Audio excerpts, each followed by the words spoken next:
Muy buenas tardes con todos y todas ustedes. Para mí es un gusto poder estar un jueves más con ustedes compartiendo temas de interés para el control y cuidado de su salud. La tarde de hoy con un tema muy interesante que nos llena de alegría poderlo compartir con ustedes y sobre todo que muchas de las veces poco se habla del mismo, la educación en diabetes. Hemos hablado durante varios años de educación, por qué el paciente debe conocer, por qué es importante que demos conceptos claros, que utilicemos un lenguaje adecuado para llegar al paciente. ¿Por qué todas esas cosas? Pues justamente esos porqués que yo menciono, los vamos a ir descubriendo y vamos a irlos analizando en la tarde de hoy con nuestro invitado muy especial que nos acompaña desde la ciudad del Puyo. Esta tarde estará con nosotros el doctor Edgar Mora Brito. Él es médico internista, es también especialista en metodología y es un experto en el manejo de pacientes con diabetes. Durante nuestro conversatorio nos comentará su experiencia en el manejo de pacientes con diabetes en el Hospital General Puyo, que es donde que labora el doctor durante todos estos años. Así es que quisiera darles todo el currículum, aparte que tiene mucha experiencia en elaboración de guías, es miembro de ALAT, ha estado en procesos muy interesantes dentro de lo que es el tema de elaboración de guías de práctica clínica, tanto de diabetes tipo 1, tipo 2 o los diferentes tipos de diabetes en el país, inclusive en Latinoamérica. Pero no tengo mucho tiempo para hablar del currículum del doctor, que es muy amplio. Mejor le vamos a dar la más cordial bienvenida. Es un gusto para mí, doctor Edguitar, como siempre le trato con cariño, tenerle esta tarde en este espacio que muchas personas nos ven, nos sintonizan para aprender un poco más sobre el control y cuidado de la diabetes. Bienvenido. Buenas tardes, Fer. Buenas tardes a toda su audiencia. Realmente me emociona mucho a mí el poder hablar de un tema fundamental en el control de las personas con diabetes, un tema que tiene una trascendencia máxima, es la diferencia entre el control adecuado o no de una persona con diabetes. Qué bueno que esto se enfoque desde un espacio como el que usted dirige. Muchas gracias a usted. Yo siempre digo que usted es uno de los maestros y quienes nos ha ido motivando a través de estos años a que hagamos las cosas bien, a que la educación tenga su espacio y valga el espacio para volverle y siempre agradecerle por todo ese apoyo y siempre ser tan generoso en el compartir sus conocimientos.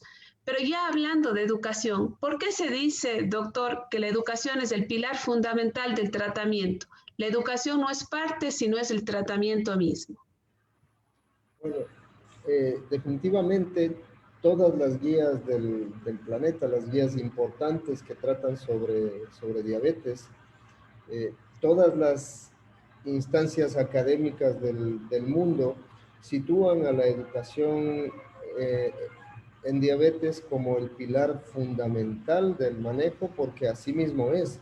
Mucha evidencia clínica ha demostrado que los los objetivos que se persiguen en una persona con diabetes, que finalmente son reducción de muerte, finalmente son reducción de aparecimiento de complicaciones importantes a nivel ocular como ceguera, complicaciones importantes a nivel renal como insuficiencia renal, complicaciones importantes a nivel de miembros inferiores como amputación de miembros inferiores, complicaciones a nivel cerebrovascular, a nivel cardíaco.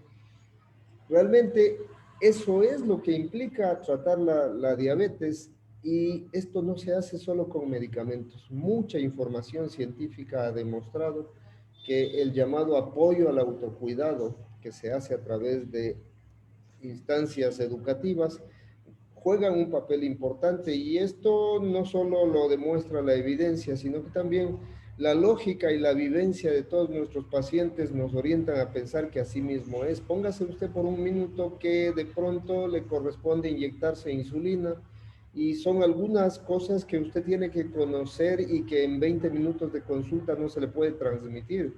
¿Dónde comprar las jeringas? ¿Qué tipo de jeringas comprar? ¿Cómo inyectarse? ¿Dónde inyectarse?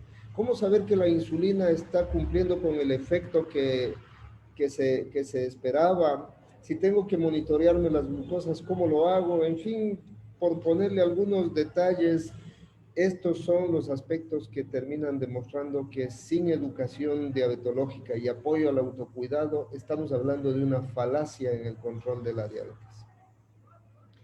Y como usted bien lo dice, parecen cosas muy sencillas, parecen cosas que uno puede tener en el diario vivir o que las puede googlear y encontrar, pero hay otra cosa muy específica en el tema de la educación y debe ser de acuerdo a la característica del paciente. Recordemos que no podemos educar de la misma manera a todos.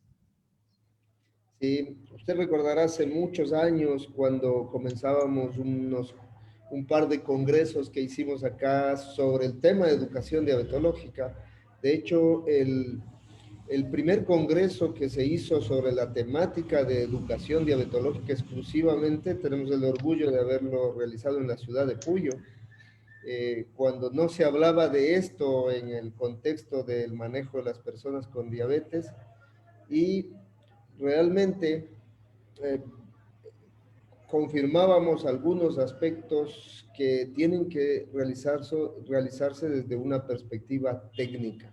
La educación diabetológica no es un asunto que lo mal entienden muchos servicios de salud. Le pongo un ejemplo para que esto quede mucho más graficado. Se cree que educación diabetológica es escoger al más nuevo, la enfermera rural, y colocarle frente a un grupo de pacientes y decirle, en estos 30 minutos, por favor, educa a estos pacientes. Y creen que educar es que la enfermera coja un tema cualquiera y hable sobre la diabetes.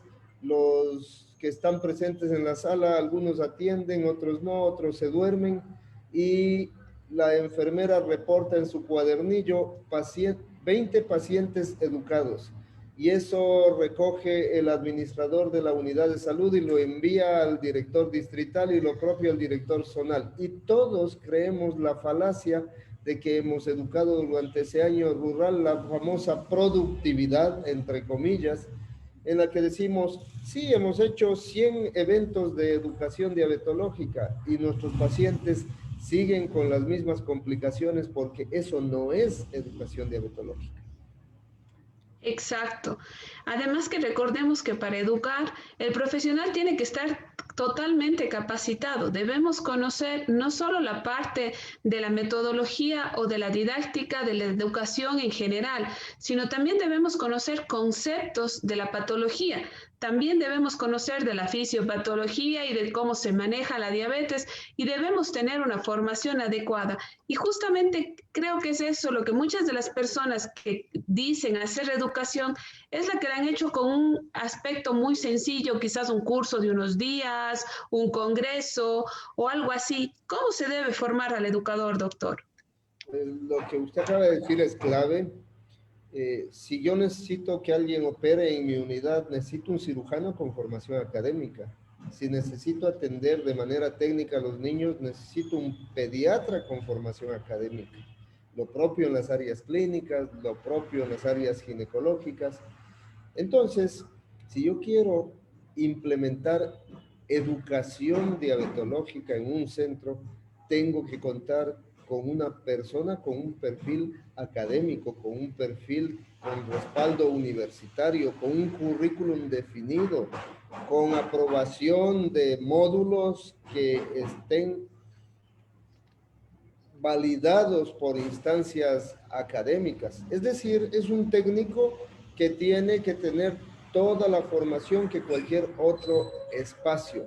Dicen que la educación diabetológica es el pilar fundamental del control de la diabetes. Cuando usted va a cualquier congreso de diabetes, a cualquier foro de diabetes, todos coinciden en lo mismo. Pero cuando usted va a una unidad de salud tipo de nuestro país, a la parte más importante, al pilar fundamental, a lo que nadie discute que es lo mejor de lo mejor para el control de la diabetes, justo ese profesional no se encuentra en esa unidad, porque no lo tienen, porque no consideran que es una necesidad, porque a quien le colocan cuando existe no ha tenido la formación académica respectiva. Y por eso tenemos que saber cómo actuar frente al tema de la educación en diabetes en cada uno de los espacios. Doctor, cuéntenos un poco su experiencia justamente en el Hospital General Puyo, donde que ustedes desde hace varios años atrás tienen un equipo multidisciplinario que apoya al paciente con diabetes y que por supuesto tiene su formación académica y su formación adecuada para ser educadores en diabetes. Pues sí, efectivamente, los primeros pasos, varios años, son 18 años, Fernanda, ya. 18 años y No solo, diga los años porque nos vamos a delatar la edad. sí, solo si contamos hace 10 años, todavía no se hablaba de educación diabetológica en nuestro país. Ventajosamente ya es un tema que cada vez va tomando mayor solidez y todo este espacio de tiempo hemos luchado por algunos aspectos que marcan una diferencia y que tienen que ser ya tomados en cuenta por los tomadores de decisiones, por aquellos que definen los sistemas de atención. En nuestro hospital, y atendiendo a la pregunta que usted me hace, partimos por el hecho de darle personería a la educación diabetológica. Está en cartera de servicios. Así como ofertamos cirujanos clínicos, también ofertamos el servicio de educación diabetológica. Las personas que requieren el servicio entran por admisiones a través de agendamiento de turnos. Tenemos, por lo tanto, estructura. Existe un consultorio destinado para educación diabetológica. Le estoy hablando de un servicio público de salud, no es un servicio privado. Eso es lo interesante de todo esto. En ese consultorio contamos con personal certificado en educación diabetológica. Los clínicos prescriben la educación diabetológica. Como prescribimos un antibiótico, igual prescribimos con personería propia la educación diabetológica, porque no es cuestión de decir, oye, ayúdame educando a este paciente. Hay que darle personería a la educación diabetológica. Y nosotros en una hoja de prescripción construida para el efecto, le indicamos a la educadora que necesitamos puntualmente uno de cerca de 18 aspectos en los que hemos identificado que se requiere educación diabetológica.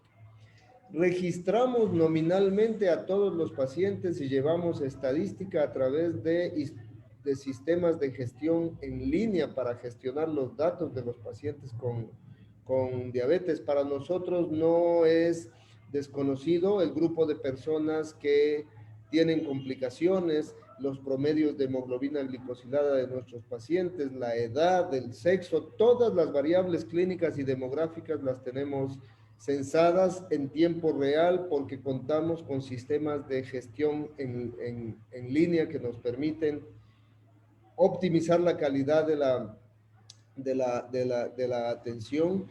Realizamos investigación que nos permita caracterizar a los pacientes a quienes atendemos. Hemos obtenido algunos grants de instituciones importantes como la Federación Internacional de Diabetes. Nuestros jóvenes investigadores han podido acudir a importantes congresos. Recuerdo un par de ellos, a Montreal, a Dubái, han podido asistir a través de premios concedidos por sus trabajos investigativos realizados en nuestra unidad. Y estos trabajos han versado sobre descripciones clínicas y demográficas, han versado sobre propuestas de sistemas de atención y además de presentarlos como temas de investigación, nos han servido a nosotros para construir modelos que lo único que han permitido en estos años es ir consolidando un verdadero servicio de atención en esa área. Varios centros, incluida la Organización Panamericana de la Salud, nos han visitado para revisar algunos componentes del del modelo. Y bueno, podría contarle muchísimas otras cosas más, pero a grosso modo le planteo un enfoque de cómo en un servicio público sí es posible implementar el área de educación diabetológica y apoyo al autocuidado. Y lo que usted dice, querer es poder. Y yo creo que todos podemos hacerlo, pero si lo hacemos de una manera adecuada. Como dice el doctor, en un servicio público se ha logrado en uno de los hospitales del Ministerio de Salud del Ecuador.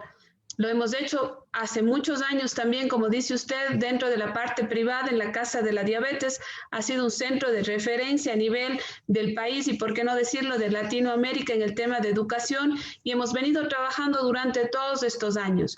Pero todos estos esfuerzos deben visibilizarse, doctor, y creo que es ahora que hemos dado un gran paso, un paso que creo que nos ha emocionado mucho a su equipo, a nuestro equipo, a las personas que de una u otra manera hemos estado relacionadas por tantos años en estos temas, y es el que hemos comenzado a trabajar en la guía de práctica clínica de educación en diabetes.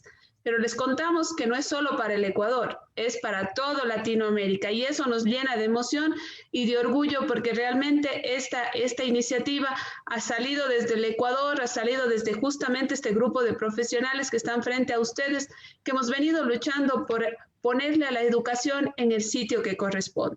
Pero antes de comenzar a hablar de esto, pues vamos a agradecer a la gente que nos está siguiendo. Gracias por acompañarnos de tantos países, hacer sus preguntas, ponernos sus likes. Y tenemos una amiga muy querida y un referente en educación que nos está haciendo un comentario, que es Betsy Rodríguez. Nos dice, la educación en diabetes es un proceso individualizado, activo, continuo, de facilitar el conocimiento y la adquisición de habilidades y capacidades necesarias para el autocuidado de la diabetes. Muy bien dicho, Betsy. Sabemos que es una voz autorizada en el tema de diabetes en el mundo, ¿por qué no decirlo?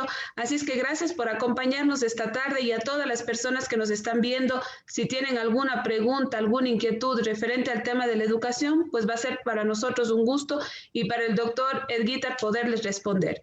Pero ahora sí vamos a lo que un poco nos tiene esta tarde aquí tan contentos, la elaboración de la guía. ¿Por qué hacer un documento de este tipo, doctor? Bueno, antes que nada, un saludo a Betsy Rodríguez, como usted dice, un referente en Latinoamérica y el planeta en lo que a educación diabetológica se refiere. Qué gusto que ella esté entre su audiencia.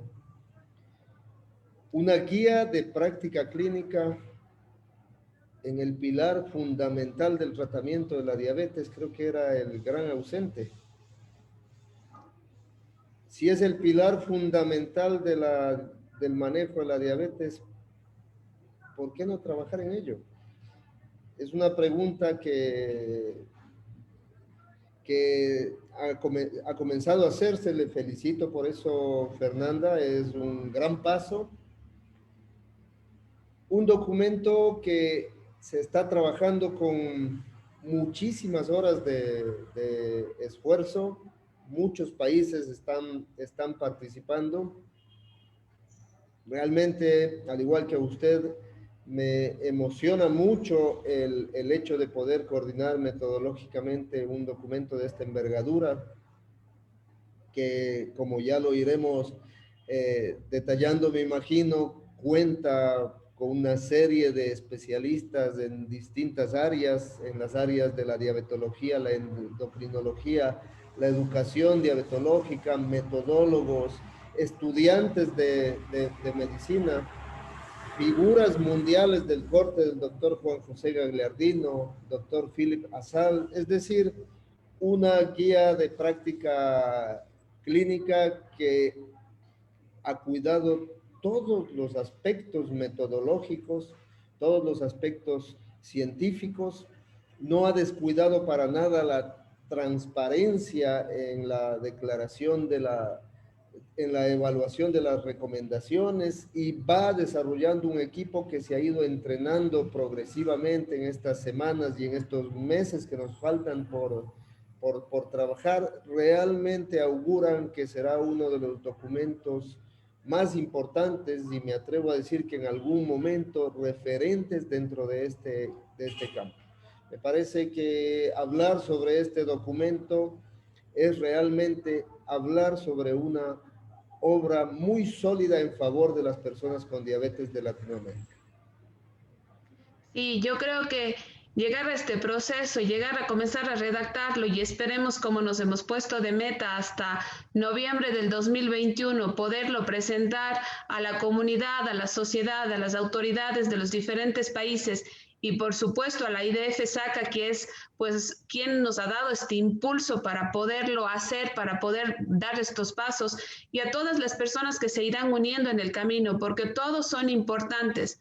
Recuerde que la guía la está elaborando un equipo multidisciplinario de profesionales, pero van a ser ustedes, los pacientes, las personas que nos están escuchando, quienes nos van a decir si ese documento es viable, es asequible, es entendible, puede ser aplicado en su vida. Es verdad, doctor, que la participación de la comunidad es fundamental en el proceso de la elaboración de la guía. Pues definitivamente es, es, un, es un aspecto metodológico eh, de muchas corrientes en la construcción de guías. No solo recomiendan, sino que casi se podría decir que es un requisito el hecho de la participación del paciente en la elaboración de recomendaciones. Una recomendación no solo debe basarse en ciencia, en el contexto de una guía de práctica clínica, la ciencia y la evaluación de la calidad de la ciencia en la que se basa una recomendación es uno de 12 puntos que tienen que analizarse al momento de emitir una recomendación. Esta recomendación, entre esos 12 puntos, tiene muchos aspectos que tienen que ver con los valores y preferencias de los pacientes, que son aspectos puntuales. Yo creo que en algún momento escuché un concepto que me parece muy sólido a mí, es el hecho de no escribas sobre mí sin mí. Y es súper importante porque esto es un llamado que muchas veces hacen las personas con diabetes. Tenemos en el planeta una serie de documentos que están impecablemente redactados desde la perspectiva científica, pero que lastimosamente no han contemplado valores y preferencias de pacientes, y eso se constituye un sesgo en la evaluación, inclusive, como hemos visto en el desarrollo del entrenamiento que estamos teniendo todos los miembros del equipo desarrollador de la guía. El no contar con estos aspectos a través de herramientas que evalúan guías puede hacer que se degrade inclusive la calidad metodológica de ellas si no toma en cuenta la opinión de los valores y preferencias de pacientes. Es fundamental, por eso la guía va a tenerles a ustedes presentes, porque primero es para ustedes, es para su beneficio y luego es para el beneficio de las ciencias y también de la ciencia y también de las autoridades.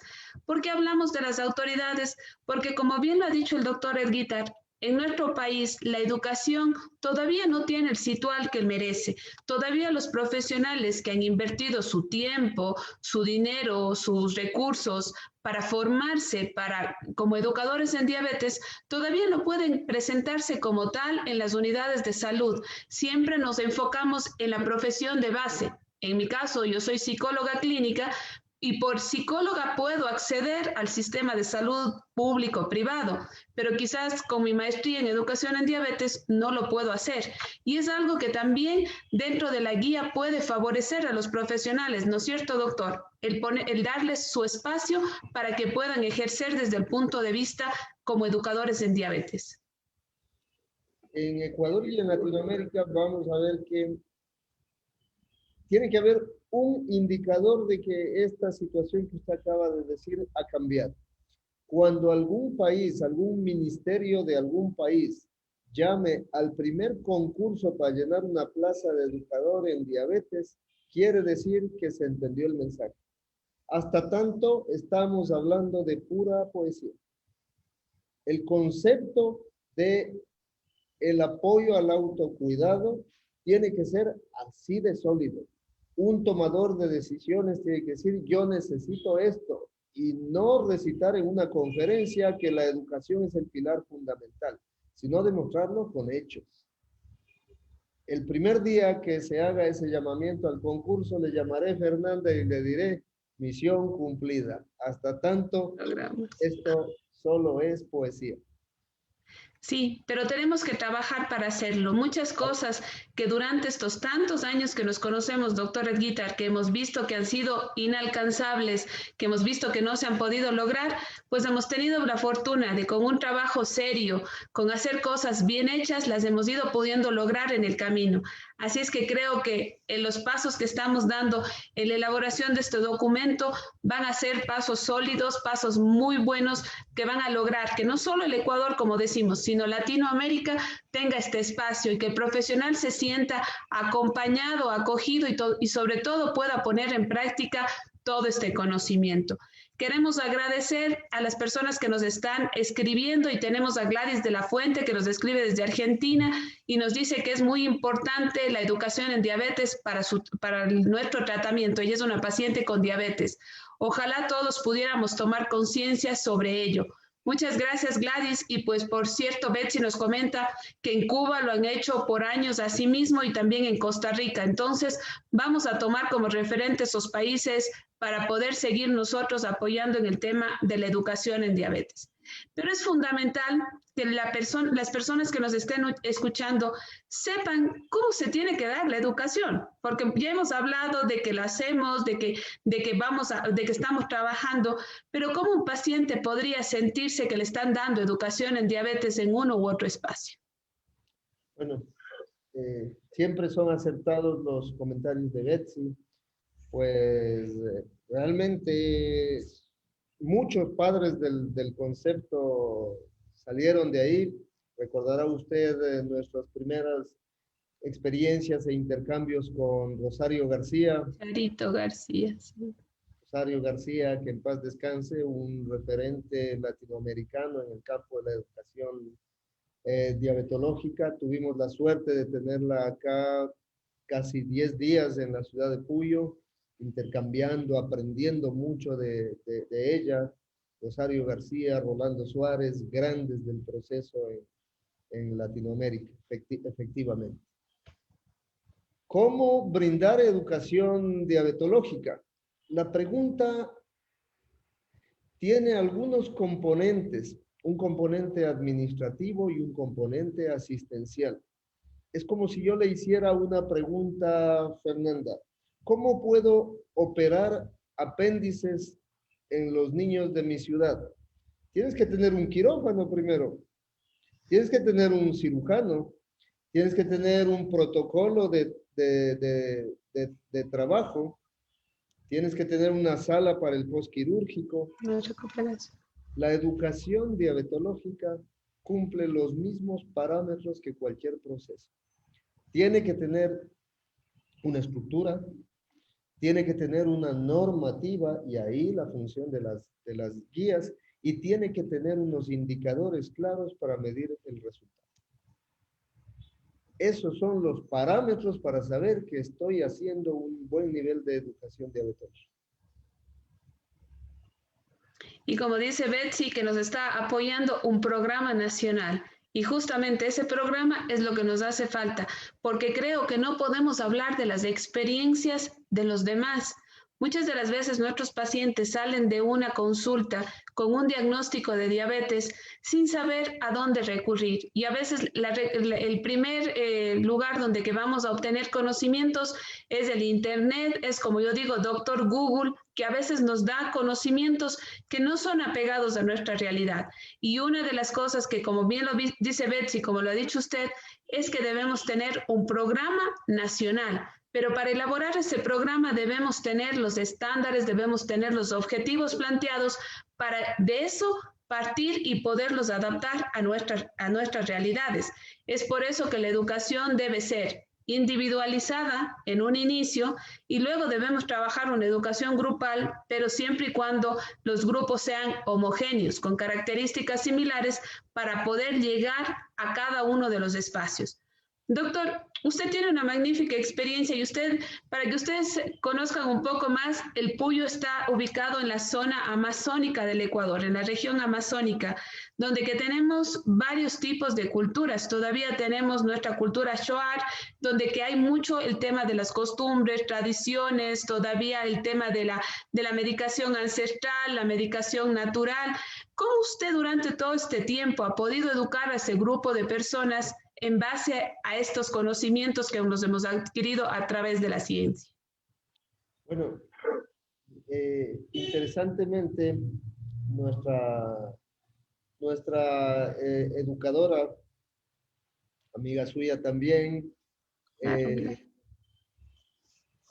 ha logrado a través de un proceso totalmente técnico cosas súper interesantes porque, como usted dice, se tienen que plantear aspectos y retos.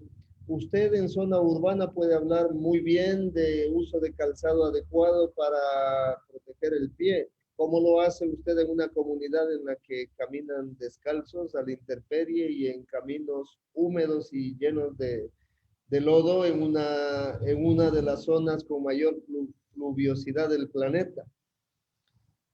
¿Cómo hace para tramitar un adecuado automonitoreo en un paciente en zona selvática?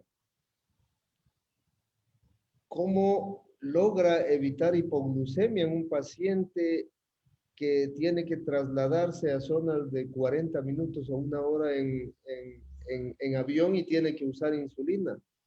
Pues cuando existe toda esta estructura que venimos conversando, cuando usted tiene un experto en el tema, en cartera de servicios, cuando usted tiene la estructura, se van abriendo los modelos y nosotros hemos podido abrir líneas de comunicación a través de telemedicina, por ejemplo, con centros muy alejados. Hemos logrado a través de dotación de glucómetros y tiras reactivas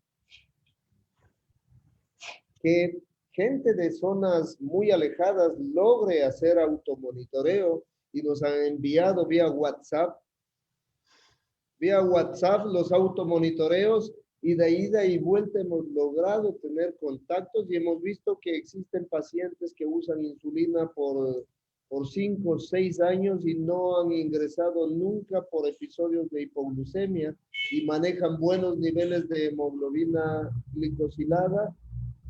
Y como usted lo ha dicho, cuando se tiene una estructura organizativa y cuando se quiere generar un modelo, se pueden hacer adaptaciones culturales totales.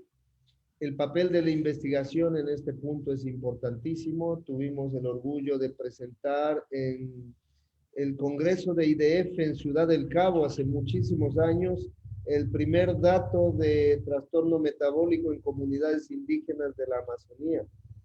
En Ciudad del Cabo presentamos este dato en un IDF y llamó mucho la atención porque era el primer dato en el que sugeríamos que la comunidad Shuar parece que ser dentro de las 7 etnias indígenas de la Amazonía ecuatoriana, parece ser uno de los de comportamiento metabólico de mayor riesgo, situación que ha hecho que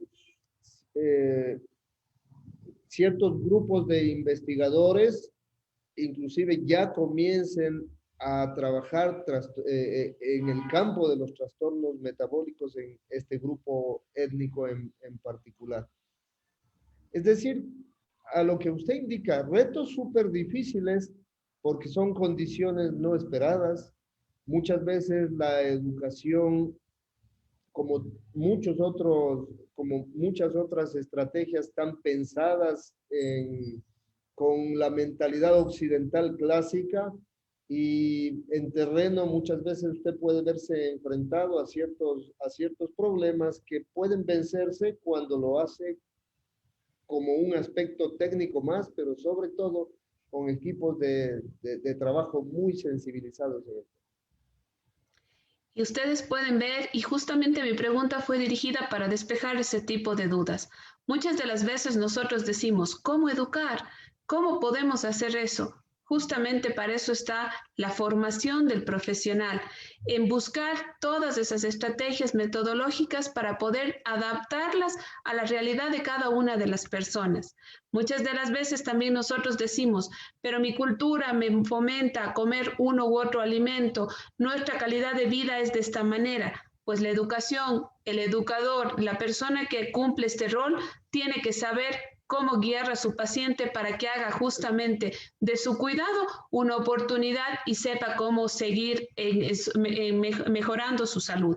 Tenemos un saludo desde Loja, el doctor Álvaro Manuel Quinche le manda muchos saludos, doctor, y le comenta que ellos están llevando en Loja un proyecto que se llama Enfermedad a la Raya, donde que justamente están haciendo educación en consultas tanto en el centro como a domicilio y están pues apoyando a los pacientes para que mejoren su calidad de vida.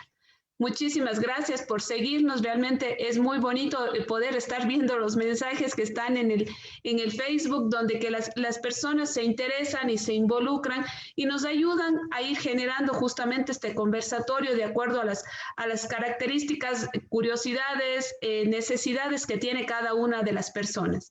Pero doctor, cuéntenos algo que de pronto se me ha escapado preguntarle durante este conversatorio que usted considere que es importante y valioso dentro de la educación. Antes de eso, quisiera aprovechar la oportunidad. No he tenido la oportunidad de felicitarle a Álvaro por su reconocimiento a su programa en OPS. Felicitaciones, Álvaro. Muy lindo su programa. No he tenido la oportunidad de visitar personalmente el proceso, pero sé que es algo muy bien estructurado y desarrollado. Felicitaciones, valga la oportunidad. Fer, un punto que siempre nos han preguntado cuando nos visitan. Cualquier proceso tiene que enfocarse desde la perspectiva del tomador de decisiones. Si el tomador de decisiones no tiene la sensibilización adecuada, no tiene el conocimiento, puede ser, sus intereses, sus valores y preferencias están orientados hacia aspectos más tradicionalmente privilegiados por los sistemas de salud, usted va a encontrarse con una barrera que constituye realmente un problema. Y eso ha hecho que nosotros tengamos una estrategia anual de trabajo que es la sensibilización de tomadores de decisiones. Empezamos por enfocarles nuestro proyecto a los jefes antiguos o a los nuevos jefes. Es una tarea que nunca la descuidamos y que la hacemos anual o bianualmente. Tenemos un curso inclusive que se llama Curso de Sensibilización a Tomadores de Decisiones. Es un curso que está adaptado a la realidad de un tomador de decisión. Un jefe sin tiempo, un jefe que no quiere leer porque tiene 1000 cosas que hacer. Es un curso corto, con mensajes clave, pero que terminan haciendo que se interesen en el proceso y nos permiten mantener una cartera de servicios de un programa que todavía no está oficialmente reconocido por el ministerio. Lo hemos mantenido desde hace 18 años. Entonces, ya sabemos que el trabajo que tenemos que hacer todavía está de largo, pero no es imposible lograrlo. Así es que a todas las personas que nos están viendo y si algún rato su interés es formarse en educación en diabetes, bienvenidos. Recordemos que nosotros como Casa La Diabetes hacemos cursos para los profesionales y también para los pacientes, porque también debemos reconocer la importancia del paciente formado en educación en diabetes. La educación entre pares es fundamental. Un paciente que se educa, que conoce, puede ayudar a su par y puede mejorar su calidad de vida y la de su par. Es esto justamente lo que debemos también trabajar y también es lo que vamos a tener muy en cuenta en el documento que estamos redactando. ¿Qué opina usted sobre este tema? Totalmente de acuerdo. En nuestro proyecto, Yolanda, inicia todo, desde enero, recepta inscripciones para un curso básico y un curso avanzado. El curso avanzado lleva todo el año, termina en noviembre el curso y es un curso de instrucción a pares. Y el programa de pares educados en noviembre, el 14 de noviembre, Yolanda entrega los diplomas a los nuevos pares educados, y lo interesante es que los pares educados tienen una opción en la cartera de servicios del área de educación. Ellos nos ayudan con mantenimiento, manejo del glucómetro, nos ayudan con técnica de inyección de insulina, uso de calzado adecuado, nos ayudan con reconocimiento de posible lipodistrofia. Es una gama de funciones que tienen los pares educados, al punto que, un poco frenados en este año por las condiciones sanitarias por todos conocidos, pero en tiempo de paz, digamos, nosotros podíamos con ellos trabajar tranquilamente en el sentido de brindar citas en espacios físicos adecuados para el efecto en el hospital, la sala de educación inclusive, que nos permitían realmente una interacción con resultados muy positivos, bastante positivos. Por ejemplo, un estudio bastante interesante que se realizó tendiente a definir la reducción o no aparecimiento de lipodistrofia en pacientes asesorados por par educado. Súper interesantes los resultados. Tengo entendido que están solo a esperas de terminar de realizar algunos aspectos en este tema, pero cosas como esas que convierten realmente al paciente con diabetes en una persona muy importante en el proceso de apoyo al autocuidado de otros pacientes. Por eso es fundamental que el paciente se eduque. Y aquí no dejamos fuera a la comunidad y por supuesto a la familia. Recordemos que el paciente es un ser social que está involucrado dentro de un entorno y tanto su entorno como su familia cercana deben saber cómo apoyar el tema de la diabetes. Por eso no debe educarse solo el paciente. Un familiar debe acompañar, porque la educación en diabetes y el control y cuidado de la diabetes, como yo siempre digo, es una solidaridad de doble vía. Estoy apoyando a mi paciente, pero también me estoy apoyando yo, porque en un futuro quizás podría desencadenar una diabetes también si no comienzo a actuar de una manera correcta desde ahora. El tiempo es muy corto, las preguntas son muy interesantes. Todo lo que ustedes han escuchado en la tarde de hoy no es de ningún país del primer mundo, es del Ecuador y es de una ciudad pequeña que está en nuestra Amazonía, justamente en el Puyo, donde que la educación diabetológica, por el impulso, por la fuerza, por la motivación y el conocimiento de profesionales que están dentro de la salud pública en esa provincia, han logrado que tenga su sitial adecuado y que pueda beneficiar a la comunidad. Y será pues el ejemplo lo que nos siga motivando para poder seguir trabajando en este tema. Doctor Edguita, para terminar, pues un mensaje para nuestra comunidad y para todas las personas que nos han regalado su tiempo y nos han regalado sus comentarios y sus aportes para que todos vayamos aprendiendo más sobre educación en diabetes.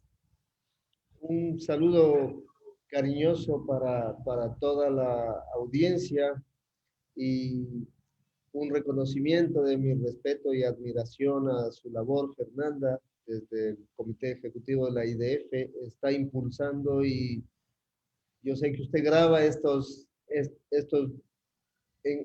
encuentros y estos conversatorios, grave para que alguna vez se acuerde. Esto que usted está impulsando y desarrollando a través de la guía de práctica clínica de educación diabetológica va a dar un antes y después en lo que tiene que ver con la diabetología latinoamericana. Muchas gracias, Fernanda, por la invitación.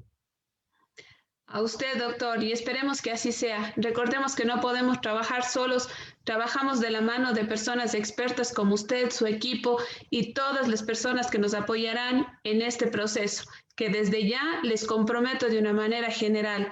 Pacientes, comunidad, profesionales e expertos, démonos una mano y saquemos adelante este tema. Solo estamos dando pasos que algún día se conviertan en huellas que puedan seguir muchas personas más.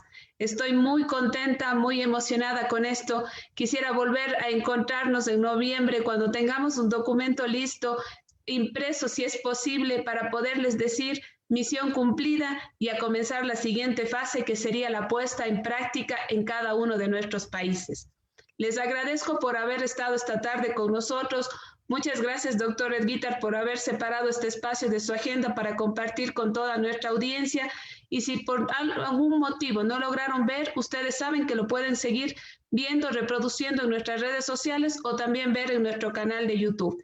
Y estamos a las órdenes para apoyarles en el Centro Médico de la Casa de la Diabetes, o llamen a nuestros teléfonos para tener más información. Que tengan una buena tarde y nos vemos el próximo jueves con un tema interesante para el control y cuidado de su salud. Un gusto.